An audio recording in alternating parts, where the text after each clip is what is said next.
ونعوذ بالله من شرور أنفسنا وسيئات أعمالنا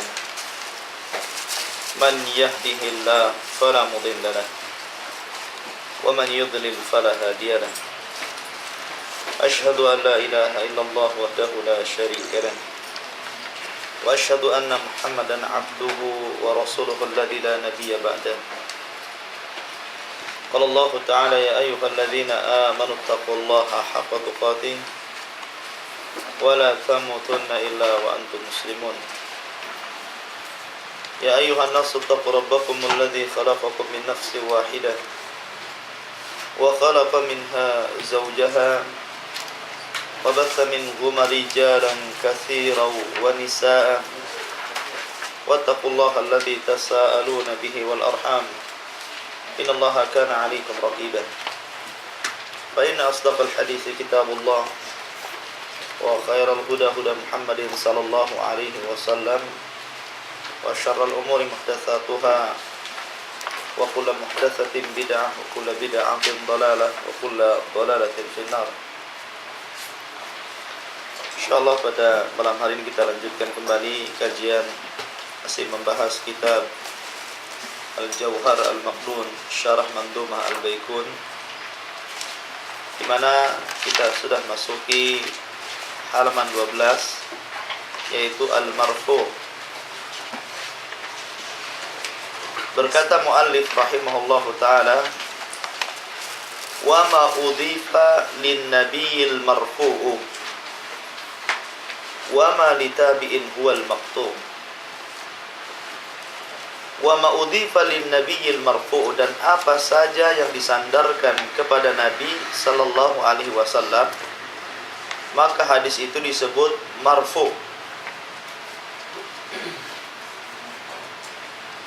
Jadi kalau ada istilah bahwa hadis ini marfu', artinya hadis ini sampai kepada Nabi sallallahu alaihi wasallam. Karena di sana ada maqtu', kemudian ada mauquf. Ya. Di mana marfu' adalah sampai kepada Nabi sallallahu alaihi wasallam. Kemudian al-mauquf sampai kepada sahabat Nabi sallallahu alaihi wasallam. Kemudian al-maqtu' sampai kepada tabi'in. Jadi di situ ada istilah-istilah. Kalau hadis ini sampai kepada Nabi disebut marfu'. Kalau hadis ini hanya sampai sahabat, artinya perkataan sahabat, disebut mauquf. Kalau ini di bawah sahabat disebut maqtu'. Nah, pembahasan kali ini kita akan membahas istilah yang berikutnya dalam ilmu mustalahul hadis, yaitu al-marfu'. Apa itu marfu'? Wa ma udhifa lin nabiyil marfu'u.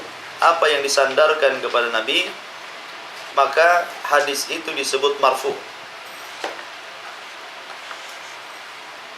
Lughatan, secara bahasa, marfu' adalah diddul khafdi, lawan daripada rendah. Marfu' itu tinggi artinya, lawan daripada rendah. Adapun secara istilah, huwa ma adhafahu as-sahabiyyu ila an-nabi sallallahu alaihi wasallam tasrihan au hukman. Jadi apa-apa yang seorang sahabat menyandarkan sesuatu kepada Nabi sallallahu alaihi wasallam, baik perkataan ataupun perbuatan, baik terang-terangan ataupun secara hukum. Kalau ada seorang sahabat menasabkan kepada Nabi sallallahu alaihi wasallam, maka riwayat sahabat itu disebut riwayat marfu', ya. Lah, marfu' ini memiliki beberapa macam. Yang pertama, al-marfu'u lafzi, yaitu marfu' secara lafaz. Seperti seorang sahabat berkata, telah bersabda Nabi sallallahu alaihi wasallam. Jadi kalau ada seorang sahabat mengatakan telah bersabda Nabi sallallahu alaihi wasallam, maka riwayat sahabat ini disebut marfu'ul lafzi namanya. Marfu' secara lafaz. Sebagaimana seorang sahabat mengatakan, telah bersabda Nabi sallallahu alaihi wasallam, "Man yuridillahu khairan yufaqihu fiddin." Siapa yang dikehendaki oleh Allah kebaikan, maka Allah cerdaskan ia dalam agamanya. Yang kedua, ada yang disebut al-marfu'u al-fi'li, yaitu marfu yang berkenaan dengan perbuatan Nabi, di mana sahabat bercerita tentang perbuatan Nabi. Kata sahabat, Nabi begini. Nabi begitu. Nah, ketika sahabat bercerita tentang perbuatan Nabi, maka itu disebut al-marfu'ul fi'li. Seperti perkataan sahabat, fa'ala Rasulullah sallallahu alaihi wasallam kadza atau kana yasumul isnin wal khamis, adalah Rasulullah SAW mengerjakan ini dan itu, atau Rasul berpuasa Senin dan Kamis, atau apalah cerita para sahabat tentang perbuatan Nabi sallallahu alaihi wasallam, maka disebut al-marfu'ul fi'li. Kemudian yang ketiga disebut al-marfu'ut taqriri, artinya penetapan. Jadi sahabat berbuat sesuatu oleh Nabi tidak dilarang dan tidak diperintah, didiamkan oleh Nabi. Artinya melarang, tidak dilarangnya dan tidak diperintahnya, menunjukkan bahwa Nabi setuju. Ini namanya marfu persetujuan, atau dengan bahasa lain al-marfu'ut taqriri. Seperti ketika Khalid bin Walid memakan biawak. Dhab itu biawak di hadapan Nabi sallallahu alaihi wasallam. Nabi tidak memakan dan tidak melarang, menunjukkan bahwa daging biawak itu halal dimakan. Nabi sallallahu alaihi wasallam tidak melarang Khalid memakan dhab. Ya, tapi Nabi sallallahu alaihi wasallam juga tidak mau makan. Maka penetapan halalnya dhab, halalnya biawak itu karena persetujuan Nabi sallallahu alaihi wasallam, atau disebut dengan al-marfu at-taqriri. Kemudian yang keempat, ada yang disebut al-marfu al-wasfi, artinya seorang sahabat mensifati Nabi sallallahu alaihi wasallam, tinggi badannya, rambutnya, jalannya, akhlaknya, itu disebut marfu al-wasfi. Jadi marfu yang bercerita tentang sifat-sifat Nabi sallallahu alaihi wasallam. Jadi marfu itu artinya sampai kepada Nabi, itu intinya. Kalau ada ustaz yang mengatakan hadis ini marfu, artinya hadis ini sampai kepada Nabi sallallahu alaihi wasallam. Jadi di sini pembagian marfu ada berapa? Ada 4. Marfu lafzi, marfu al-fi'li, marfu at-taqriri, marfu al-wasfi.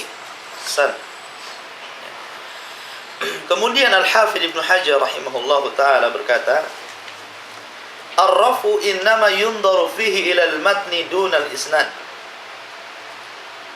Jadi istilah marfu, katanya Al-Hafidh Ibnu Hajar, itu dilihat dari segi matan, bukan dari segi sanad.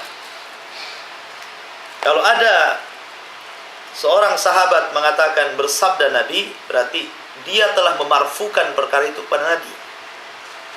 Makanya tidak semua hadis marfu itu sahih. Bisa dhaif, bisa hasan, bisa juga sahih. Kalau sanadnya ada yang terputus. Karena istilah marfu itu yang penting disandarkan kepada Nabi. Ya, istilah marfu itu yang penting disandarkan kepada Nabi. Walaupun umpamanya sanadnya bermasalah. Ya, sanadnya bermasalah. Makanya hadis marfu tidak selalu sahih. Bisa saja dhaif, bisa saja hasan, bisa saja sahih. Ya, karena marfu itu dilihat dari segi matan. Matan itu isi hadis. Hadis itu ada dua, ada sanad, ada matan. Matan itu artinya isi hadis, kalau sanad itu perawinya. Lah, marfu ini berkenaan dengan isi hadis itu. Kalau isi hadis ini disadarkan kepada Nabi, maka hadis ini marfu. Walaupun sanadnya bermasalah. Makanya tidak semua hadis marfu itu sahih, begitu artinya. Ya. Kemudian salah satu di sini tentang gambaran ar-rafa itu ada beberapa gambaran, ada 2 gambaran disebut di sini. Pertama, marfu secara tasrih, artinya secara terang-terangan, Jadi ar-raf'u wat tasri ini maksudnya marfu secara terang-terangan, di mana sahabat mengatakan aku mendengar Nabi, aku melihat Nabi. Nah, itu terang-terangan namanya. Menunjukkan sahabat melihat, menunjukkan sahabat mendengar. Ya. Tapi di sana ada yang disebut dengan marfu hukmi, di mana sahabat tidak mengatakan aku melihat, sahabat tidak mengatakan aku mendengar, tapi sahabat mengatakan ini dari sunnah, gitu loh. Ini termasuk sunnah, gitu. Seperti umpamanya sahabat mengatakan umirna, kami diperintah, nuhina, kami dilarang. Ya. Kalimat kami diperintah, kami dilarang, ya tentu kalau sahabat, kalau kalimat diperintah berarti yang memerintahkan siapa? Rasul dong, di zaman sahabat kan, tidak mungkin siapa lagi. Atau kami dilarang, siapa yang melarang? Ya Rasul, kalau bukan Rasul siapa lagi? Berarti ketika sahabat mengatakan kami dilarang, kami diperintah, itu maksudnya marfu juga kepada Nabi walaupun secara hukum. Sahabat tidak mengatakan aku melihat, aku mendengar, Nabi mengatakan seperti ini walaupun tidak mengatakan seperti itu, tapi secara hukum kalimat saya diperintah, saya dilarang, jelas yang memerintah, yang melarang di zaman itu Nabi. Berarti ini sampai kepada Nabi Shallallahu Alaihi Wasallam. Nah, disebut dengan marfu hukmi. Makanya di sini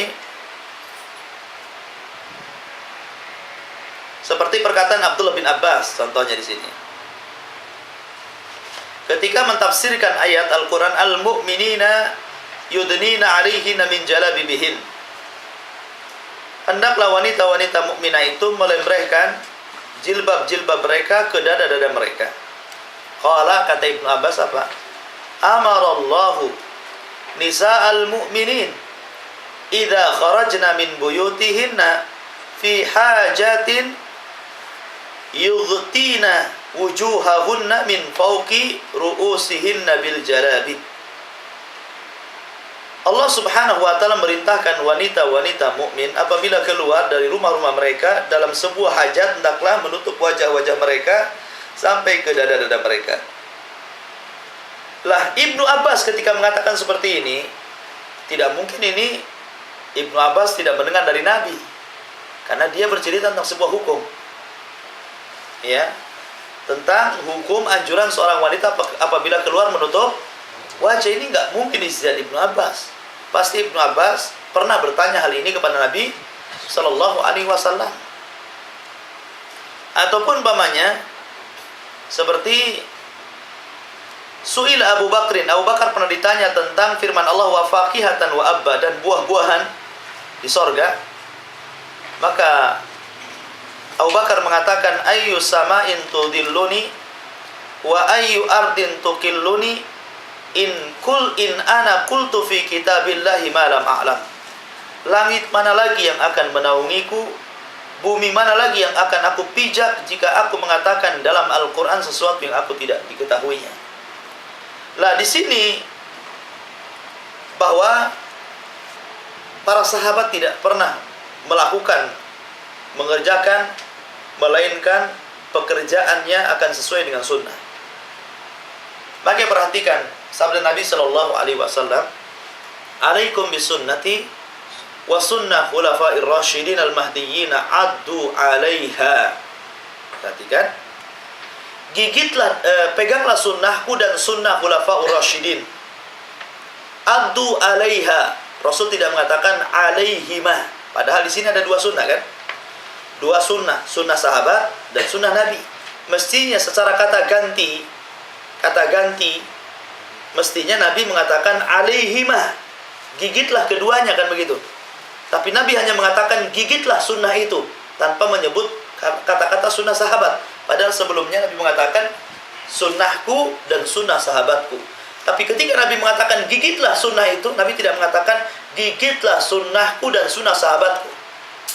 Nabi hanya menyebutkan satu kata ganti. Tidak mengatakan abdu alaihima, tapi dengan mengatakan abdu alaiha. Menunjukkan bahwa sunnah sahabat itu merupakan kesatuan dengan sunnah Nabi SAW. Tidak mungkin sahabat mengerjakan sesuatu yang tidak pernah dikerjakan Nabi. Artinya begitu. Ya, karena sunnah sahabat bukan mustakil, bukan independen, tapi sunnah yang mengikut sunnah Nabi, itu artinya. Ya, maka yang ditekankan di sini sunnahnya, bukan perbuatan sahabatnya. Karena setiap sahabat ketika melakukan sesuatu pasti ada sunnah dari Nabi Shallallahu Alaihi Wasallam. Ya, oleh karena itulah maka perkataan sahabat kami diperintah, kami dilarang, ini termasuk marfu hukmi namanya. Karena tidak mungkin siapa yang merintahkan di zaman itu kalau bukan Nabi. Ya, oleh karena itulah maka faedah pada malam hari ini khotufidin kita membahas satu istilah dalam ilmu hadis yang disebut dengan al-marfu.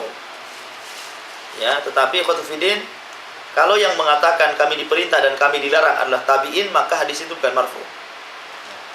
Yang mengatakan kami diperintah dan kami dilarang ini harus orang sahabat yang mengatakannya, baru dikatakan marfu. Kalau di bawah sahabat mengatakan seperti itu, seperti Syu'bah umpamanya mengatakan kami diperintah, kami dilarang, ya bukan Nabi, boleh jadi para sahabat karena dia tabi'in. Ya, sehingga tidak dikatakan marfu kalau itu ucapan tabi'in. Wallahu a'lam. Khutfidin azanillahu wa yakum. Saya kira cukup sedikit-sedikit aja. Mungkin untuk kajian fikih Ikhwan, karena mengingat sebentar lagi Ramadan, mungkin kita langsung masuk ke bab saum. Dalam beberapa pertemuan kita tidak bisa selesaikan dalam satu pertemuan. Atau buka bab saum aja langsung. 230.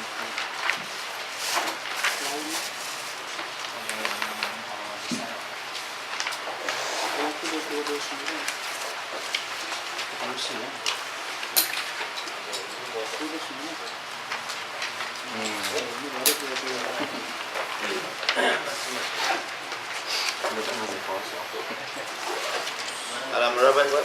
231. 231.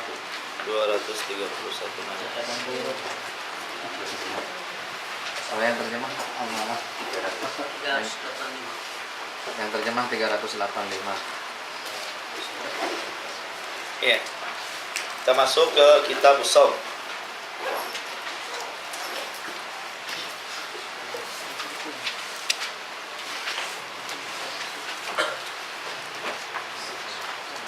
Bismillahirrahmanirrahim. Wassalatu wassalamu ala Rasulillah wa la haula wa la quwwata illa billah wa ba'du. Qatafidin azani Allah wa iyyakum. Alhamdulillah, kita akan memulai membahas satu tema yang cukup menarik untuk bekal kita masuk bulan Ramadan. Karena seorang muslim sebelum melakukan ucapan dan amalan, maka harus didahului dengan ilmu. Sebagaimana pernyataan Al-Imam Al-Bukhari dalam sahihnya, ada satu bab al-ilmu qabla al-qawli wal amal. Bab berilmu dulu, baru berkata-kata dan beramal. Oleh karena itulah maka sebelum kita masuk bulan Ramadan, alangkah baiknya seorang muslim tahu apa yang harus dikerjakan dan apa yang harus ditinggalkan di bulan Ramadan. Kitabu As-Siyam, kita membahas tentang puasa. Hukumnya. Saumu Ramadana ruknun min arkanil Islam wa fardun min faraidihi. Puasa Ramadan salah satu rukun daripada rukun-rukun Islam dan kewajiban dari kewajiban Islam. Rukun artinya mempengaruhi ibadah. Ya, rukun itu mempengaruhi ibadah. Maka kalau puasa dikatakan rukun Islam, berarti mempengaruhi Islam. Kalau orang tidak puasa, maka dipertanyakan Islamnya. Kemudian, makanya Syekh Ibnu Utsaimin rahimahullahu ta'ala ketika memerinci apakah orang yang sanggup puasa Ramadan, kemudian ia tidak puasa Ramadan, apakah wajib qadha bagi dia? Ada dua gambaran kata beliau. Pertama, kalau dia dari awal tidak puasa, memang dari pagi tidak sahur karena niat tidak puasa, padahal dia sanggup puasa, orang seperti ini tidak wajib qadha. Karena dosanya lebih besar dari qadhanya. Orang ini harus bertobat kepada Allah Azza wa Jalla. Ya. Yang kedua, kalau dia sempat puasa, akan tapi kemudian di tengah jalan siang hari Ramadan, dia membatalkan, sengaja membatalkan. Padahal dia sanggup, dia sengaja membatalkan. Maka orang seperti ini harus qadha. Kenapa? Karena ada upaya puasa, walaupun akhirnya dia membatalkan dengan sengaja. Ingat, ada dua gambaran di sini. Ada perbedaan ya. Kalau antum dari awal tidak puasa di bulan Ramadan, tidak ada qadha bagi dia. Yang ada taubat. Ya. Tapi kalau dia sempat puasa kemudian membatalkan, maka dia harus qadha, bertobat kepada Allah Azza wa Jalla.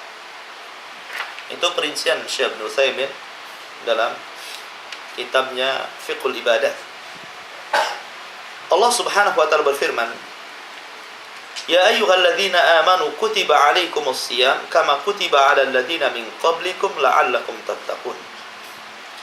Hai orang-orang yang beriman, telah diwajibkan kepada kalian puasa sebagaimana diwajibkan kepada orang-orang sebelum kalian, agar kalian menjadi hamba yang bertakwa. Kalimat kutiba 'alaikum telah diwajibkan kepada kalian sebagaimana diwajibkan kepada umat sebelum kalian. Puasa ini bukan syariat umat kita saja, tapi juga syariat umat sebelum kita. Dan Allah mengatakan sebagaimana telah diwajibkan kepada umat sebelum kita. Ada yang mengatakan kesamaan puasa kita dengan mereka adalah dari segi hukum, bukan dari segi kaifiyah. Ya, artinya dari segi hukum sama-sama diwajibkan, tapi caranya berbeda. Caranya berbeda karena likulli ja'alna syir'atan wa minhaja. Kami jadikan tiap-tiap umat ini syariat berbeda dan cara beragama berbeda, walaupun tujuannya sama, mentauhidkan Allah. Salah satu perbedaan yang mencolok antara puasa orang dulu dengan sekarang adalah sahur. Kemudian ketika berbuka, orang dulu berbuka nunggu muncul bintang, akan tapi umat Islam puasa cukup ketika terbenamnya matahari langsung buka. Dan umat Islam ada sahur. Umat dulu nggak ada sahur. Ya. Oleh karena itulah maka, dan banyak lagi perbedaannya nanti kita akan bahas. Akan tapi ini kesamaan hukum saja. Hukumnya wajib tapi kaifiyahnya berbeda. Kemudian Allah juga berfirman, "Syahrul Ramadhan alladzi unzila fihi al-Qur'an hudan lin-nasi wa bayyinatin minal huda wal furqan faman syahida minkum asy-syahra falyasum." Bulan Ramadan adalah bulan yang diturunkan padanya Al-Qur'an sebagai petunjuk kepada manusia dan keterangan dari petunjuk itu dan juga pembeda. Barang siapa yang menyaksikan bulan di antara kalian, hendaklah dia puasa. Ma'asyiral muslimin rahimani wa rahimakumullah. Ini termasuk kekhususan syahr Ramadan. Ada beberapa kekhususan bulan Ramadan dibandingkan bulan-bulan yang lainnya. Yang pertama, Allah menurunkan Al-Qur'an di bulan ini. Dan ketika Allah menurunkan Al-Qur'an, memproses menjadi 3 marhalah. Ya, yang disebut dengan pertama marhalatul kitabah, di mana Allah Subhanahu wa taala menyuruh qalam untuk mencatat segala sesuatu termasuk juga Al-Qur'an. Kemudian ketika qalam mencatat segala sesuatu yang Allah Subhanahu wa taala perintahkan untuk dicatat, termasuk juga Al-Qur'an yang ada di situ, yang telah dan yang sedang dan yang akan terjadi, sampai kemudian kering tintanya dan tulisan lembaran-lembaran sudah penuh, artinya tidak akan ada tulisan lagi. Kemudian Allah Subhanahu wa taala meletakkan tulisan itu di Lauhil Mahfuz. Ya, segala sesuatu termasuk Al-Qur'an dicatat di sana. Ya, ini marhalah yang pertama. Kemudian yang kedua ada marhalah namanya marhalatul inzal. Marhalah menurunkan Al-Qur'an. Ini belum disampaikan kepada Nabi sallallahu alaihi wasallam. Ya, yaitu ketika Nabi sallallahu alaihi wasallam diutus oleh Allah Subhanahu wa taala menjadi nabi, maka Allah Subhanahu wa taala menurunkan Al-Qur'an yang ada di Lauhil Mahfuz ke satu tempat di langit dunia yang disebut dengan Baitul Uzza. Ya, Baitul Uzza ini langit dunia, langit yang kita lihat ini. Langit pertama, ya, dari bawah. Ya, itu disebut Baitul Uzza. Ada satu tempat yang disebut Baitul Uzza, disitulah Al-Qur'an disimpan. Ini marhalah yang kedua. Marhalah yang ketiga, baru kemudian Allah Subhanahu wa taala turunkan angsur per angsur. Ayat per ayat disesuaikan dengan peristiwa dan kejadian selama 23 tahun, 10 tahun di kota Mekah, 13 tahun di kota Madinah. Ini disebut marhalah turunnya Al-Qur'an. Akan tetapi ketika Al-Qur'an ini diturunkan angsur per angsur kepada Nabi Muhammad SAW, Jibril tidak mengambil Al-Qur'an yang ada di Baitul Uzza. Jangan salah. Atau Jibril bukan mengambil dari Lauhil Mahfuz, tapi Jibril datang ke hadapan Allah Azza wa Jalla. Kemudian Allah mengajak bicara dengan Jibril dengan wahyu yang akan disampaikan kepada Nabi Muhammad SAW, dan Jibril langsung berbicara langsung dengan Nabi SAW, menunjukkan Al-Qur'an itu kalamullah. Karena orang-orang Asy'ariyah mereka menganggap bahwa Quran itu hikayatun an kalamillah. Orang Asy'ariyah mengatakan bahwa Al-Qur'an itu hikayat dari kalam Allah. Karena Jibril mengambil dari Lauhil Mahfuz, kemudian Jibril dengan bahasa dia menyampaikan kepada Nabi SAW, mengibaratkan. Bukan seperti itu, ini keyakinan salah. Kalau seperti itu, Al-Quran bukan kalamullah. Itu perkataan Jibril yang mengibarahkan Al-Quran yang di Lauhil Mahfud. Ahli sunnah tidak seperti itu. Ahli sunnah menganggap bahwa ketika Al-Quran ditulis di Lauhil Mahfud, kemudian diturunkan ke Baitul Uzza, kemudian diturunkan ke Nabi Shallallahu Alaihi Wasallam selama 23 tahun, itu Jibril langsung menghadap Allah Azza wa Jalla. Dan Allah berbicara dengan wahyu yang akan disampaikan kepada Nabi, kemudian Jibril menyampaikan langsung kepada Nabi Muhammad Sallallahu Alaihi Wasallam. Maka ahli sunnah sepakat bahwa Al-Quran kalamullah wa laysa bimakhluqin. Ya, Al-Quran itu kalamullah, bukan makhluk. Bisa dipahami. Ya. Jadi ini termasuk kekhususan bulan Ramadan di bulan yang lainnya. Pertama diturunkannya Al-Quran. Yang kedua, bulan Ramadan adalah bulan diturunkannya petunjuk. Karena Al-Quran itu hudan linnas, petunjuk, hidayah. Ya. Dan di bulan Ramadan ini pula lah keterangan dari hidayah atau petunjuk itu juga Allah Subhanahu wa Ta'ala turunkan. Termasuk pembeda antara hak yang batil. Karena Quran diturunkan itu pertama untuk petunjuk, yang kedua penjelasan dari petunjuk, yang ketiga pembeda antara hak dan yang batil. Dan itu semua diturunkan di bulan Ramadan. Ya. Makanya ikhwatu fillah azza wa jalla, tidak ada nikmat yang paling besar melainkan nikmat diturunkannya Al-Quran. Karena orang sesat menjadi dapat petunjuk. Ya. Kemudian juga di antara kekhususan bulan Ramadan adanya puasa tentunya, dan tidak dimiliki bulan yang lainnya. Puasa 1 bulan. Puasa 1 bulan. Kemudian juga kekhususan bulan Ramadan dibuka pintu sorga, ditutup pintu neraka, kemudian diborgolnya syaitan.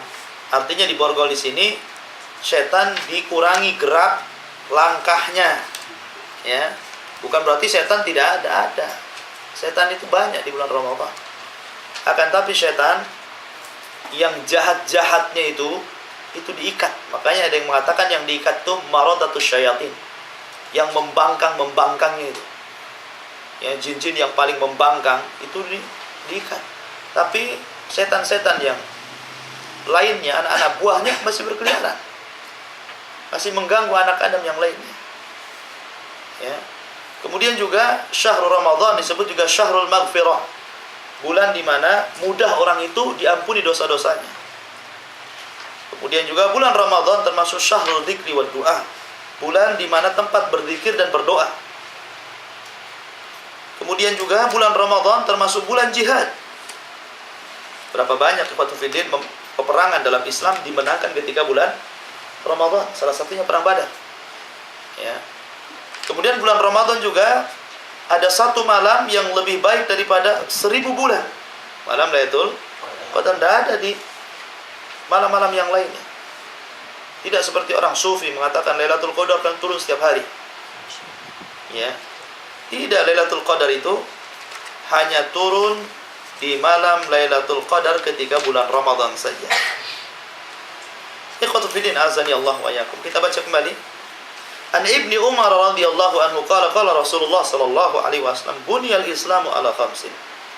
Syahadati an la ilaha illallah wa anna Muhammadar Rasulullah wa iqamis salati wa ita'iz zakati wa hajjil baiti wa shaumi Ramadan.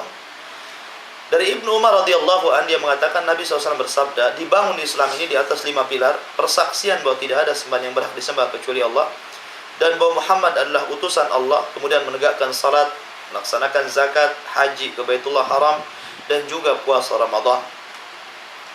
Kemudian wa ajma'atil ummah, ulama telah sepakat, telah berijma ala wujubi siyami Ramadan, tentang wajibnya puasa Ramadan.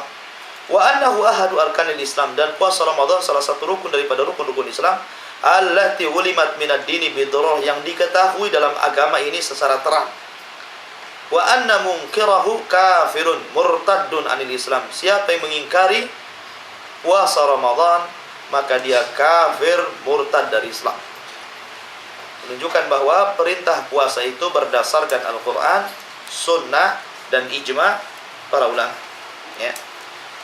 Fadluhu, keutamaannya. An Abi Hurairah radhiyallahu anhu qala Rasulullah sallallahu alaihi wasallam man shoma Ramadan, siapa yang puasa bulan Ramadan imanan wahtisaban, dengan keimanan dan mengharap pahala Allah, ghufira lahu, diampuni bagi dia ma taqaddama min dzambihi, apa-apa yang telah terdahulu dari dosa dia. Ma'asyiral muslimin rahimani wa rahimakumullah.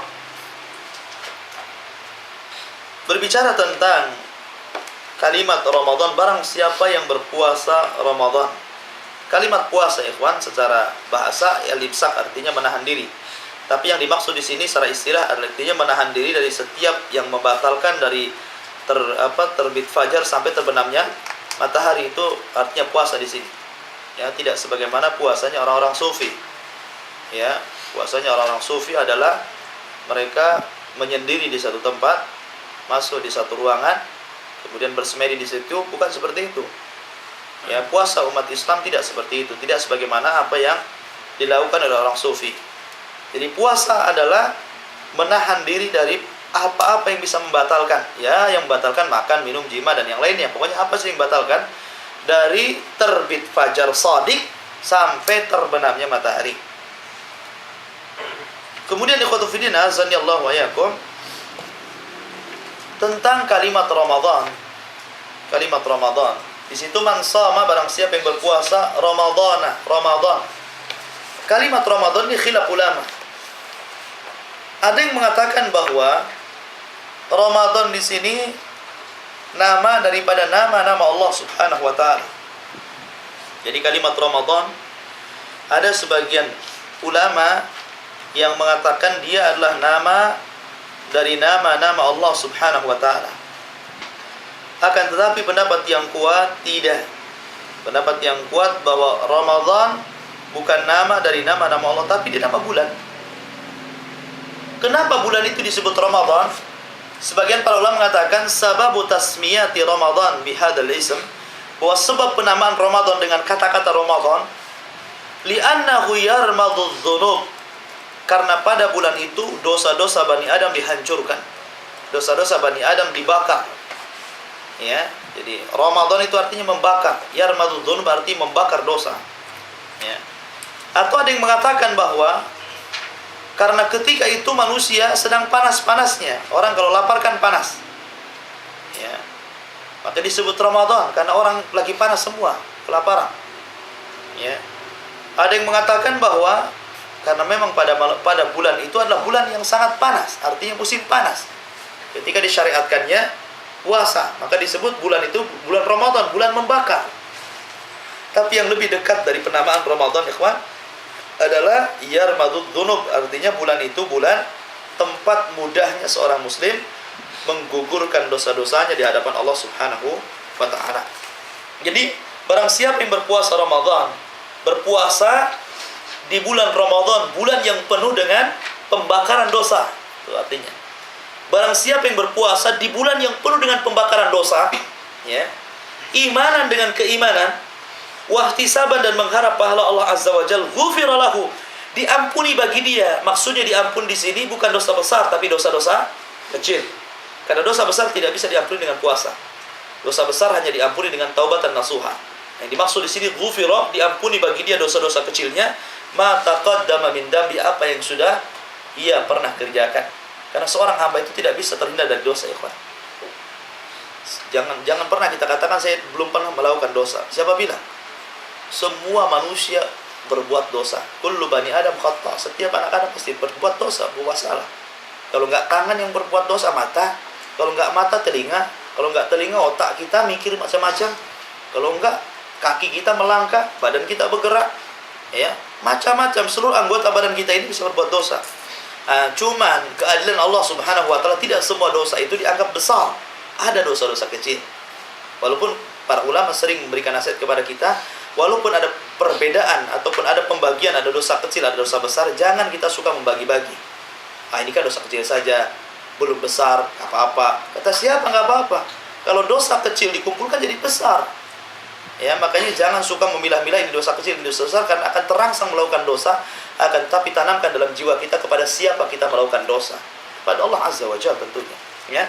Maka di sini ghufira lahu, artinya diampuni dosa-dosa kecilnya, ma taqaddam min dzambi, apa yang telah terdahulu dari perbuatan dosanya. Wa an Abi Hurairah anna Rasulullah sallallahu alaihi wasallam qala, dari Abi Hurairah radhiyallahu anhu, Nabi sallallahu alaihi wasallam bersabda, qala Allah azza wa jalla, berfirman Allah azza wa jalla, kullu amali ibni adam lahu illa shiyam, setiap anak Adam bagi dia kecuali puasa. Setiap anak Adam pahalanya langsung diberikan oleh Allah kepadanya, kecuali puasa. Allah tahan pahalanya. Allah tahan pahalanya. Kalau antum sholat, Allah langsung kasih catat sekian pahalanya. Kalau antum sedekah, Allah langsung catat pahalanya sekian pahalanya. Kalau antum haji, langsung Allah catat sekian pahalanya. Tapi ketika antum puasa, Allah tahan pahalanya. Ya, Allah tahan pahalanya. Kenapa? Fa innahu li wa ana ajzi bihi. Karena puasa milikku, saya yang akan mengganjarnya. Ya. Wasiyamu junnatun, dan puasa itu perisai tameng. Fa idza kana yaumi saumi ahadikum, apabila pada hari salah seorang puasa di antara kalian, fala yarfas wala yasab wala yajal. Jangan berkata-kata kotor, jangan berkata-kata teriak-teriak, dan jangan pula berbuat bodoh. Fa in syatamahu ahadun, kalau seseorang mengejeknya, au qatalahu, atau mengajak berperang dengannya, falyaqul, katakan kepada orang yang mengajak berbuat jahat ini, inni shaim, selagi puasa marratain, 2 kali. Walladzi nafsu Muhammadin biyadi, demi zat yang jiwa Muhammad berada di tangannya, lalu khufu fami shaim, sesungguhnya bau mulutnya orang yang berpuasa, atyabu indallah, lebih wangi di sisi Allah, yaumal qiyamah, pada hari kiamat, min rihil misk, daripada bau minyak kasturi. Walis shaimi farhatan, bagi orang yang puasa 2 kegembiraan, yafrahuhuma, di mana 2 kegembiraan itu adalah idza aftara fariha bi fitrihi, kalau dia berbuka senang dengan berbukanya, wa idza laqiya rabbahu fariha bi shaumihi, dan kalau dia berjumpa dengan Rabbnya, dia bangga dengan puasanya. Artinya apa? Bangga dengan puasanya ini ada kaitan dengan sebelumnya, bahwa puasa itu Allah tahan pahalanya supaya menjadi kebanggaan dia pada hari kiamat. Salah seorang guru saya di Yaman memberikan faedah seperti ini gambarannya untuk memudahkan memaknai hadis ini begini.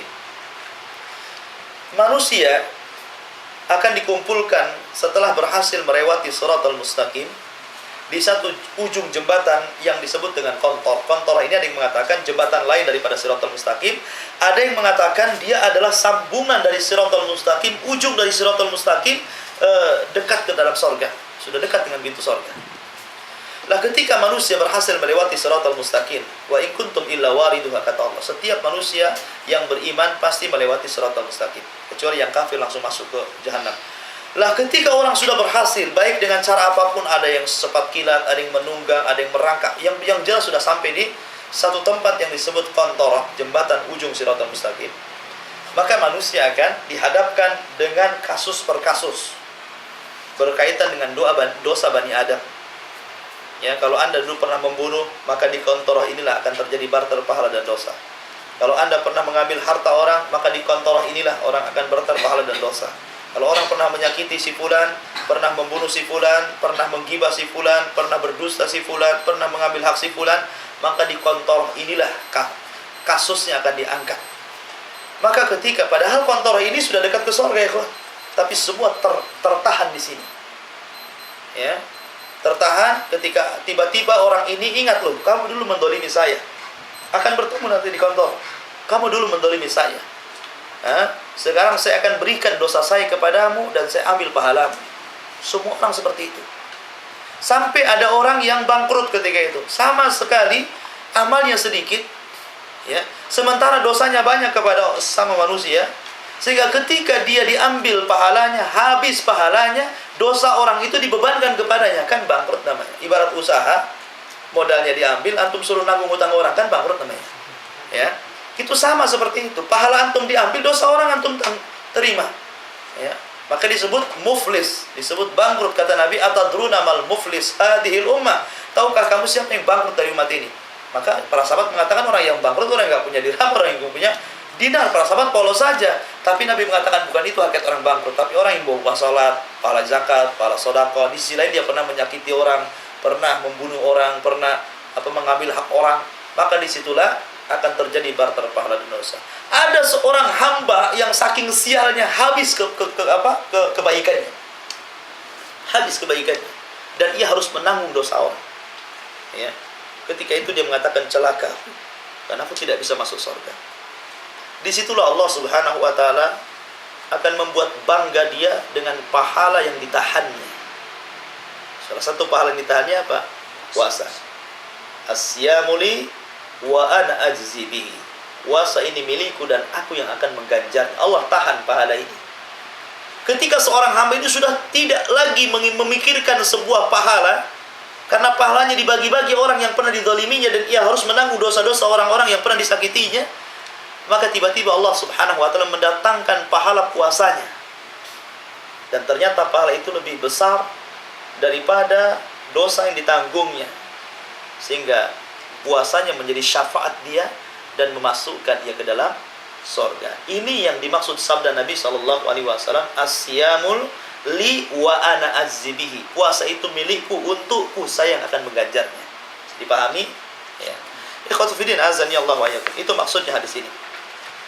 Kemudian wa Sahl bin Sa'd anna Nabiy sallallahu alaihi wasallam qala inna fil jannati baban yuqalu lahu ar-rayyan yadkhulu minhu as-sa'imuna yawmal qiyamah la yadkhulu minhu ahadun ghairuhum yuqalu ayna as-sa'imun fayaqumun la yadkhulu minhu ahadun ghairuhum fa idza dakhalu ughliqa falam yadkhul minhu ahadun.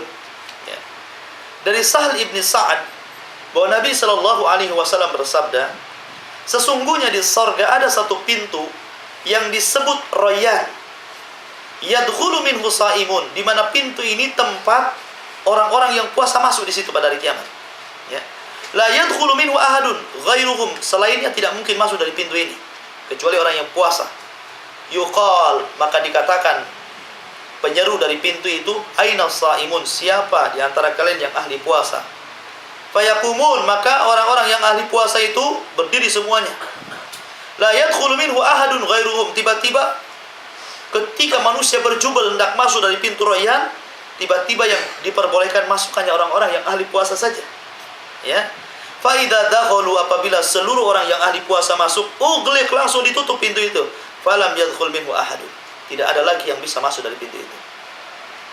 Jadi kita tahu bahwa pintu surga itu banyak, salah satunya dari pintu puasa. Jadi ketika manusia itu sudah berkumpul di kontor ini sudah ujung Shiratal Mustaqim di depan pintu-pintu surga. Dan pintu surga itu sangat lebar. Ikhwatu fiddin azani Allah wa iyyakum. Ya, jangan khawatir karena berjubel di pintu, tidak. Pintu surga itu lebar sekali. Sangat lebar. Ya, jangan samakan dengan pintu masuk rumah sini. Ya, pintu surga itu lebar sekali.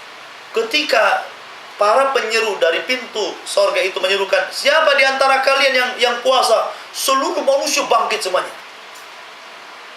Ya, ternyata apa? Yang masuk hanya orang-orang yang puasa. Ibarat antum masuk ke custom itu kan, pleng, bunyi. Oh, ini bawa apa ini? Keluar lagi. Ya. Ikhwatu fiddin azani Allah wa iyyakum. Jadi hanya orang-orang puasa aja yang masuk. Yang lainnya cari pintu lain.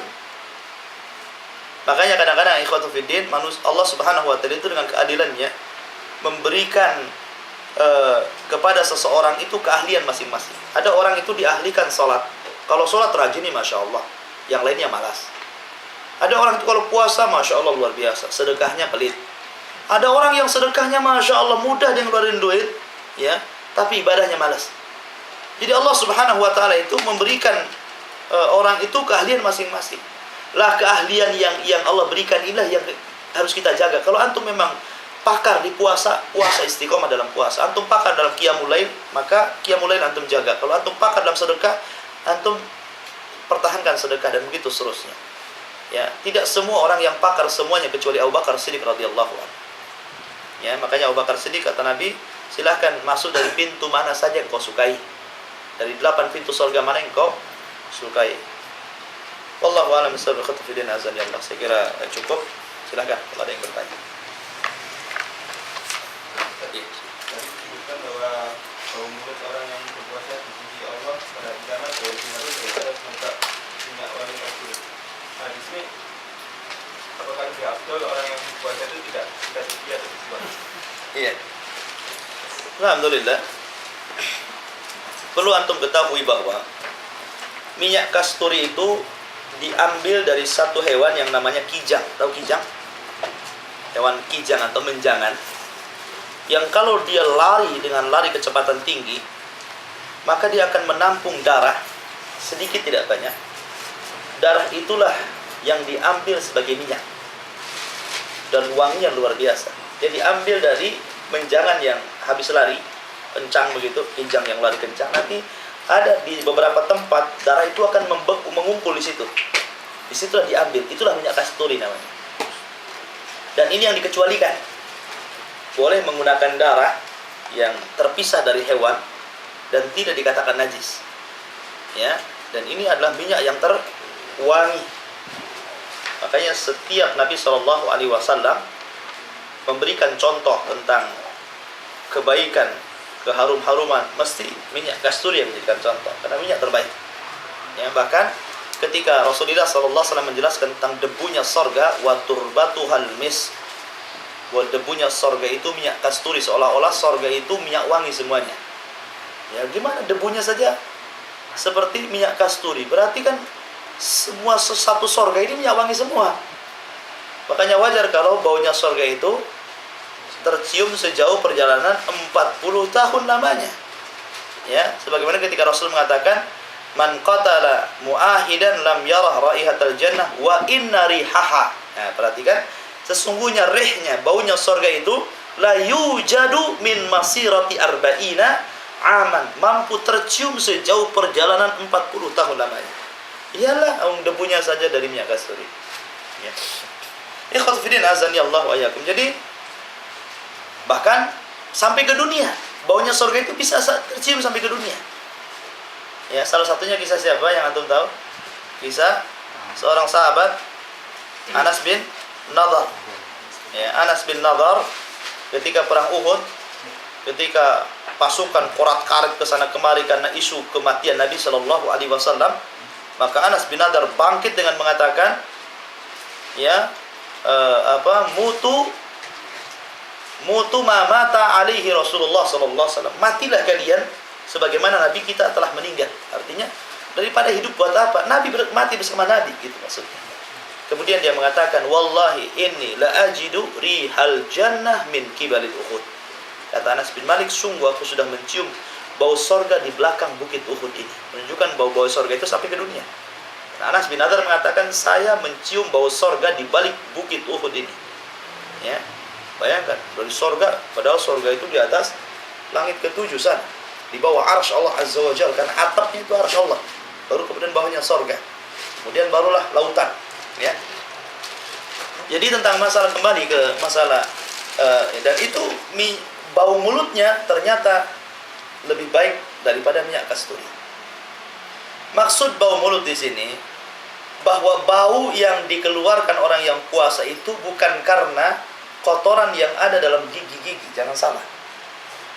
Tapi bau orang yang berpuasa itu dikarenakan karena dia menahan lapar. Ya, jadi ketika dia bersendawa keluar bau yang enggak sedap, itu maksudnya bau.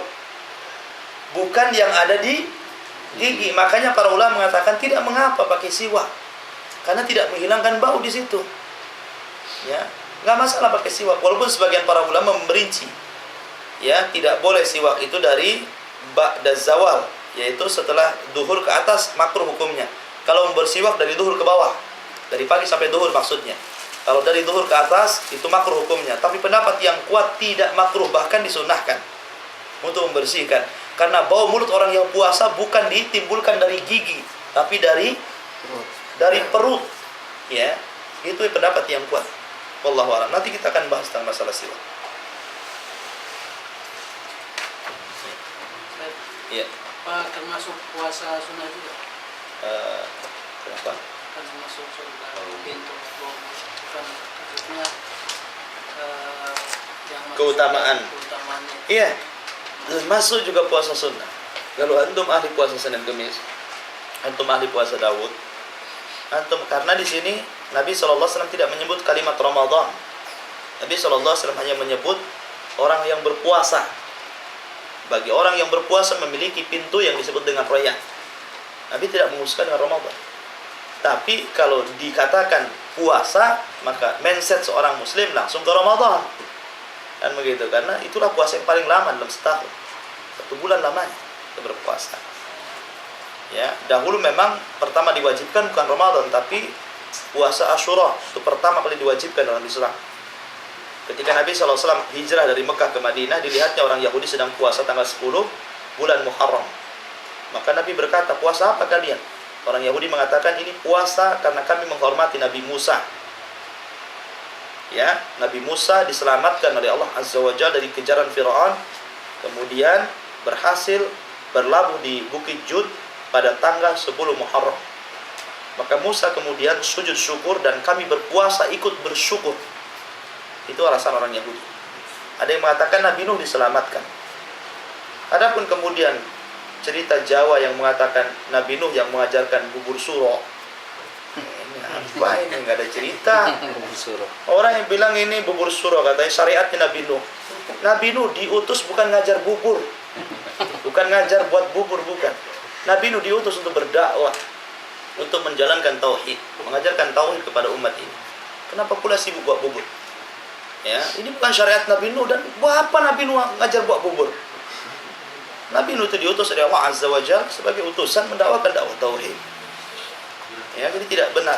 Nah, Nabi SAW itu ketika melihat orang Yahudi puasa pada tanggal 10 Muharram karena merasa bersyukur telah diselamatkan Nabi Musa alaihissalam dari kejaran Fir'aun, maka Rasul mengatakan, ana ahaqqu bi Musa. Kalau kalian menghormati Nabi Musa, saya orang yang lebih berhak daripada kalian menghormati Nabi Musa. Ketika itu Rasul memerintahkan umat Islam untuk puasa tanggal 10 Muharram dan wajib hukumnya. Sampai kemudian ada yang nyeletuk Nabi, masa kita sama dengan orang Yahudi? Ya, tambahlah puasanya. Kata Nabi mengatakan, oke, kalau gitu, kalau sampai tahun depan saya masih hidup, kita puasa juga tanggal 9, 10. Tapi rupanya Nabi keburu meninggal. Masyarul muslimin, setelah puasa ini diwajibkan, kemudian turun ayat sebagai pemansuh hukum, bukan pemansuh amalannya. Amalannya tetap diajarkan, tetap diamalkan, tapi hukumnya dimansuh, dihapus dari wajib menjadi sunnah ketika turun ayat Al-Quran yang menyuruh seorang muslim untuk berpuasa Ramadan.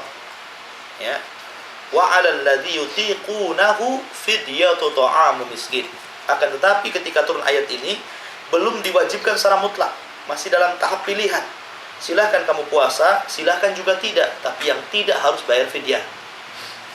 Ya, ini marhalah kedua. Ya, diwajibkan puasa Ramadan tapi tidak diwajibkan secara mutlak, ada pilihan. Silahkan puasa, silahkan juga nggak puasa, tapi yang nggak puasa harus bayar fidyah. Itu marhalah kedua. Marhalah yang ketiga baru turun ayat faman syahida minkumus syahra falyasum. Ketika ayat ini turun sudah tidak ada lagi pilihan, semua puasa, nggak ada lagi fidyah-fidyahan kecuali bagi orang lain yang memang tidak sanggup. Ya, maka menunjukkan bahwa kewajiban Ramadan itu 3 marhalah. Marhalah puasa Muharram, marhalah Ramadan tapi tidak diwajibkan secara mutlak, marhalah yang ketiga diwajibkan secara mutlak. Boleh bayar fidyah tapi dalam orang-orang tertentu, tidak semua. Ya. Wallahu a'lam. Cukup ya, Pak.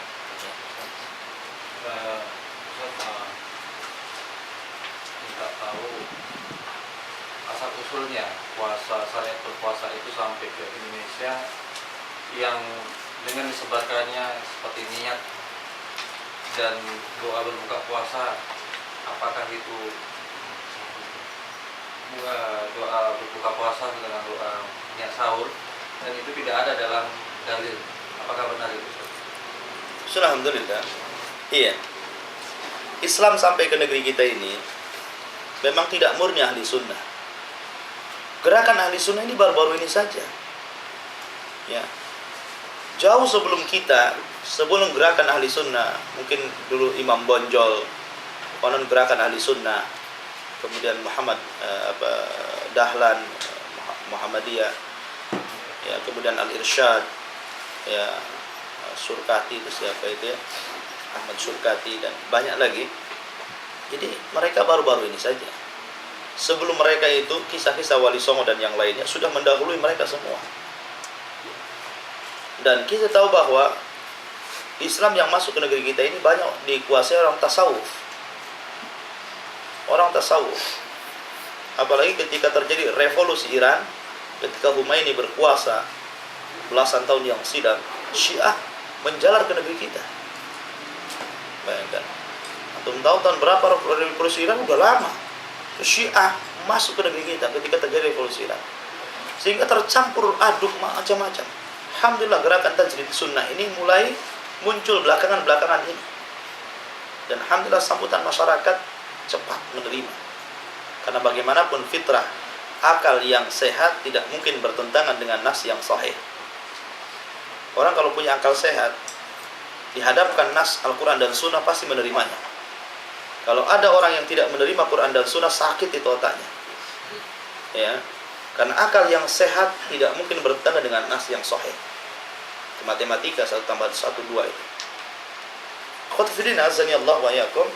Lah karena ajaran yang masuk ke negeri kita itu ajaran-ajaran yang memang tidak 100% menjalankan sunnah, apalagi dengung dari kisah-kisah para wali itu, mereka masih menggunakan budaya-budaya lokal dijadikan dakwah seperti wayang dan yang lainnya, kan begitu. Pendekatannya lewat seperti itu. Ya kita katakan jazakumullah, mudah-mudahan Allah Subhanahu wa taala membalas mereka para wali songo yang datang ke negeri kita sehingga kita bisa Islam pada hari ini. Kalaulah bukan karena Allah dan kemudian mereka, tentu kita tidak muslim. Kita berdoa mudah-mudahan Allah Subhanahu wa taala membalas kebaikan mereka. Akan tetapi kita tidak bisa kemudian mengikuti tata cara yang tidak hak dari mereka. Ya kan? Kita berterima kasih mereka membawa Islam ke negeri kita. Dan kita doakan mudah-mudahan itu kebaikan bagi mereka. Akan tetapi tidak semua apa yang mereka bawa kita terima. Kalau bertentangan kita tolak. Wa fawqa kulli dzi ilmin alim, karena setiap ada orang alim pasti ada orang alim lagi di atasnya. Ya, mungkin kebenaran tertutup bagi mereka, tapi di pihak lain kebenaran tampak di lain selain mereka. Lah, hidayah itu tidak mengenal orang. Kalau antum mengenal hidayah dari mana saja ambil. Jadi tentang masalah bid'ah-bid'ah di masyarakat, ya itulah yang terjadi di negeri kita. Karena bid'ah-bid'ah yang kita lihat seperti puasa, ada niat dikeraskan dan yang lain, itu kan ajaran-ajaran tasawuf. Ajaran-ajaran orang-orang was-was. Ya, orang yang paling banyak was-wasnya kan orang tasawuf. Kata Imam Ghazali, tidak ada orang yang ketika sakaratul maut yang paling banyak keraguannya kecuali orang tasawuf. Orang yang kalau ketika ajalnya banyak ragu-ragunya, itu orang tasawuf itu. Ya, paling banyak was-wasnya. Agama was-was itu orang-orang tasawuf. Makanya disyariatkan niat dengan keras supaya mantap. Niat itu dalam hati, bukan dalam zikir. Makanya Imam Ibnu Utsaimin rahimahullah taala mengatakan, niat dengan zikir berbeda. Kalau zikir amalan lisan, kalau niat amalan hati. Kalau dia niat menggunakan lisan, namanya bukan niat tapi zikir. Ya, itu harus dibedakan antara zikir dengan niat. Niat itu amalan hati. Makanya nggak boleh juga zikir dengan hati. Habis sholat diam aja. Kenapa diam? Di sini saya baca. Nggak bisa kayak gitu. Ini niat, tempatnya niat, bukan tempatnya zikir. Jangan dibalik juga. Ya, maka ahli sunnah memposisikan pada posisinya. Karena niat letaknya di sini, letakkan di sini. Karena zikir letaknya di sini, di sini. Begitu maksudnya. Karena beda antara zikir dengan niat. Ya, jadi tidak benar. Ada hal-hal yang memang boleh dikeraskan seperti talbiyah dalam haji. Memang ada syariatnya, labbaik Allahumma labbaik. Walaupun menurut pendapat para ulama itu bukan niat. Niat itu ketika memakai kain ihram. Adapun labbaik Allahumma umratan, labbaik Allahumma hajjan wa umratan, banyak kata-kata seperti itu. Ya, anggaplah ini satu-satunya yang diperbolehkan, kan ada contohnya. Walaupun sebenarnya niatnya bukan di situ, itu hanya sekedar penguat dari niat dalam hati. Tapi Nabi tidak mencontohkan dalam amalan ibadah yang lain selain haji dan umrah. Kalau memang ini perbuatan baik, tentu Nabi akan mengajarkan juga ketika sholat, mengajarkan juga ketika puasa, mengajarkan juga ketika wudhu, niat dikeraskan. Tapi kan tidak ada riwayat yang ada ketika haji saja. Nabi hanya mengatakan sallu kama ra'aitumuni usolli, tapi jangan dibahasa Jawakan. Ya, sholatlah sebagaimana aku muni itu apa? Orang Jawa bilang muni itu mengucap. Sallu kama ra'aitumuni katanya. Salatlah sebagaimana aku muni usolli gitu. Ya kalau di bahasa Jawa kan betul lah. Kan gitu. Tapi ini kan bukan bahasa Jawa, ini bahasa Arab. Maksudnya sallu, salatlah kalian sebagaimana engkau melihat aku salat, bukan sebagaimana aku muni usolli. Ya. Lah, jadi tidak benar dilafadzkan niat. Syekhul Islam mengatakan bahwa an-niyatu mahalluha fil qalbi. Niat itu tempatnya dalam hati. Siapa yang melafadzkan maka itu bid'ah mungkar. Tidak ada contohnya. Tidak dilakukan Nabi, tidak dilakukan sahabat, tidak dilakukan juga para imam-imam ahli sunnah wal jamaah. Ada yang memahami perkataan Imam Syafi'i dengan cara yang salah. Ketika Imam Syafi'i mengatakan bahwa adapun seseorang boleh mengucapkan ketika sholat dengan mengeraskan ucapan, maksudnya Imam Syafi'i itu sebenarnya ditafsirkan Imam Nawawi, maksudnya kehendak Imam Syafi'i itu takbiratul ihram, Allahu Akbar. Tapi dipahami oleh sebagian mazhab Syafi'i bahwa yang dimaksud perkataan Imam Syafi'i ini dibawa kepada mengeraskan niat. Maka dibantah oleh Imam Nawawi. Imam Nawawi salah satu Imam Syafi'i, pakarnya Syafi'i, pengarang kitab Syarah Muslim, Sahih Muslim, pengarang kitab Riyadhus Shalihin, pengarang kitab Arba'in Nawawi, banyak karya dia. Ya, dia salah satu tokoh Syafi'i. Dia membantah ucapan orang yang salah memahami perkataan Imam Syafi'i. Yang dimaksud perkataan Imam Syafi'i bukan mengeraskan niat, tapi mengeraskan takbiratul ihram, Allahu Akbar, itu maksudnya, bukan usolli fardhah. Memang ada sebagian Syafi'iyah mengatakan seperti itu, tapi keliru. Itu diluruskan Imam Nawawi. Ini keliru orang ini, kata Imam Nawawi. Imam Syafi'i bukan menyuruh mengeraskan niat, tapi mengeraskan takbiratul ihram. Takbiratul ihram artinya Allahu Akbar. Dan ini bisa dilihat dalam kitab Akhtal Musallin, sudah diterjemahkan kesalahan-kesalahan orang salat. Allahu Akbar. Kalau kita puasa, kemudian habis subuh kita kan tempatnya tidur, kemudian kita lipi gitu kan.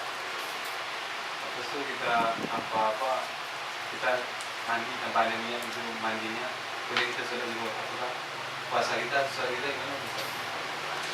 Tentang masalah orang yang mengeluarkan air mani dengan cara mimpi basah tidak membatalkan puasa, karena itu di luar kesadaran dia. Berbeda dengan mengeluarkan dengan kesadaran, baik dengan cara melakukan hubungan suami istri ataupun dipaksa untuk dikeluarkan.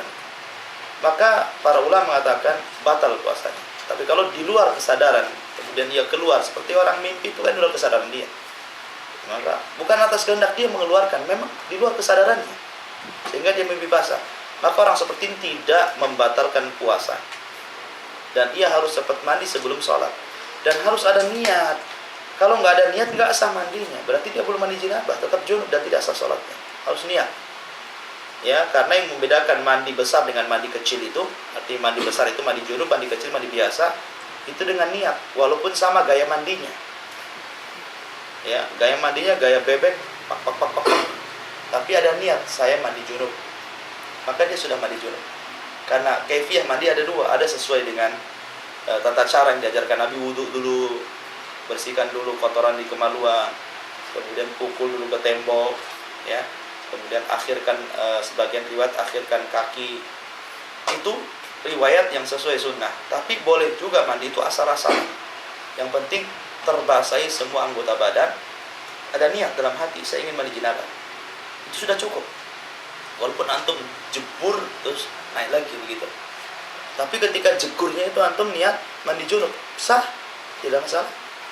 Ya, tapi tidak dapat pahala sunnah. Ya, artinya sah saja gitu loh. Ya, kalau nggak ada niat, walaupun antum sesuai kaifiyah mandi junub tapi nggak ada niat mandi junub, ya nggak dikatakan mandi junub, karena niat itu merupakan syarat sahnya sebuah amalan. Innamal a'malu binniyat. Sesungguhnya amal itu ditentukan dengan niatnya. Niat dulu, habis niat mandi, habis itu baru sholat. Puasanya tidak ada masalah. Termasuk juga orang yang melakukan hubungan suami istri, tahu-tahu dia bangun selepas subuh, artinya selepas terbit fajar siddiq, maka nggak apa-apa, mandi, lanjutkan puasanya. Rasul pernah melakukan seperti itu. Rasul belum mandi, subuh sudah masuk dan dia dalam kondisi junub, dia langsung mandi dan meneruskan puasanya. Allah subhanahu wa ta'ala. Asyhadu an la ilaha illallah wa astaghfiruka wa atubu ilaik. Allah ta'ala. Assalamualaikum warahmatullahi wabarakatuh. Waalaikumsalam.